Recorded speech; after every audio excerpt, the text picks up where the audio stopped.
Lahat naman ng mga couples ay nagkakaroon ng challenges, di ba, sa kanilang relationship. Ganon din kami, actually sa amin, early on pa.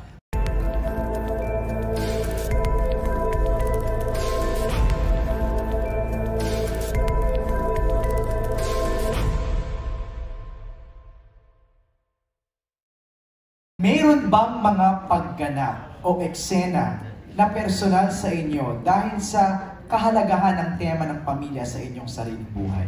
Meron pagganap, baka may mga kaganapan siguro sa personal na buhay. Siguro walang anything specific, pero yung core ng pagiging isang husband at saka sa pagiging isang husband and wife, isang mag-asawa, malaking bagay na kami totoo mag-asawa in real life kasi marami kaming syempre may mga na-experience din kami kahit papaano, and yung natutunan namin on how to overcome that, na-apply namin din dito sa pelikula. Although iba nga lang yung circumstance at situation. But definitely yes, may mga ilang eksena na nakaka-relate talaga kami. Hindi man sa amin, sa mga kakilala namin. May alam kaming kwento tungkol sa siguro isang mag-asawa na napagdaanan nito. So kaya na-apply din namin siya dito sa pelikula. Sa maraming taon ninyong pagsasama, dumating rin ba kayo sa punto na sinubok ang inyong relasyon? At paano nyo nalagpasan ang puntong ito sa inyong buhay? Oo naman, lahat naman ng mga couples ay nagkakaroon ng challenges, di ba, sa kanilang relationship. Ganon din kami, actually sa amin, early on pa. Pero dahil matibay yung respeto namin sa isa't isa, yung pagmamahal, at higit sa lahat, we really recognize that God is at the center for relationship.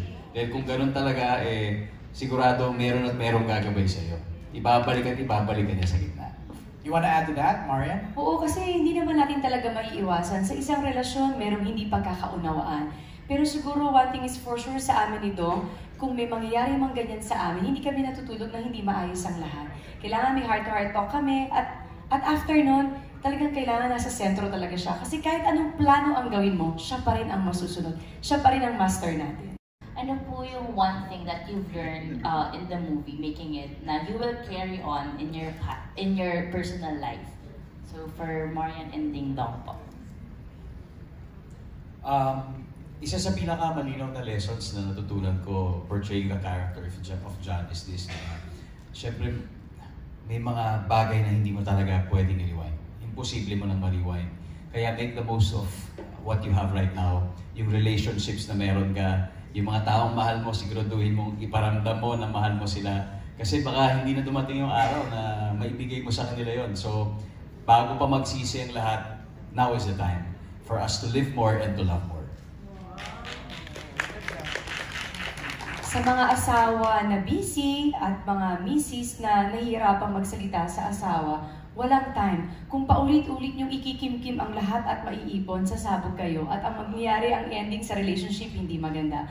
So kung meron pagkakataon at tumitsyempo, kung meron kang nararamdaman na hindi okay, walang masamang diretso yung asawa mo, sabihin mo para maayos niyo agad.